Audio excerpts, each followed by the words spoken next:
జాతీయ ప్రధాన కార్యదర్శి మరియు రాష్ట్ర మంత్రి హెచ్ఆర్డీ మినిస్టర్ నారా లోకేష్ గారిని కలవడం జరిగింది. ఒకటే గౌరవం, గత ప్రభుత్వం 3 రాజధానుల పేరుతో విశాఖలో భూములు మొత్తం దోచుకున్నారని చెప్పడం జరిగింది. ఆ బాధితుల కుటుంబాలకి న్యాయం చేయమని, ఎందుకంటే భూమి ₹1,00,000 అయితే 30,000 చేతి పెట్టి దౌర్జన్యం రాయించుకున్నారు.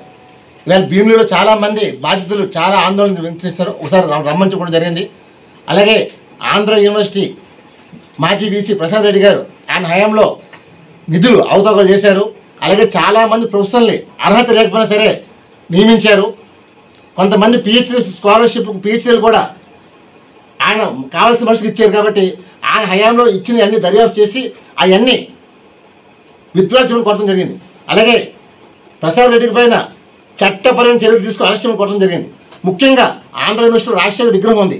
విశ్వవిద్యాలయంలో రాజశేఖర్ విగ్రహం ఉండటానికి వీలు లేదు. మరి ఎందుకు నడిపిస్తున్నారో తెలియదు. ఆ విగ్రహాన్ని తీసేమని చెప్పారు. లేకపోతే తెలుగు శక్తి త్వరలో తొలగించిపోతుందని చెప్పి చెప్పాం.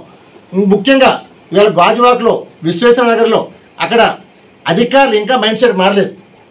మన ప్రభుత్వం వస్తే ప్రజాప్రభుత్వం వస్తే సరే ప్రజల్ని పీడిస్తుంటున్నారు. అక్కడ జస్ట్ 150 మీటర్లు డివైడర్లు వేసి ప్రజలు ఇబ్బంది పెడుతున్నారు.